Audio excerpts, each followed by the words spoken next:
วันที่14เดือนกุมภาพันธ์ปี2010ใส่บาตรคือหลวงพระบางเนื่องจากเป็นวันวาเลนไทน์เป็นวันปีใหม่ของเวียดของจีนจึงมีแขกมาใส่บาตรหลายถึงแม้นโมเมนวันศีลก็ตามแต่ปรากฏเห็นแขกจีนเต็มอยู่เลยครูบาทั้งหมดจะมีประมาณ300กว่าองค์ซึ่งมาจากหลายๆวัด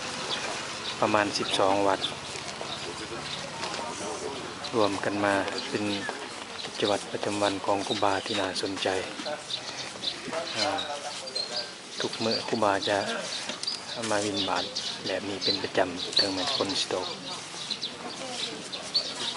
ว่าจะกังขนมออกมา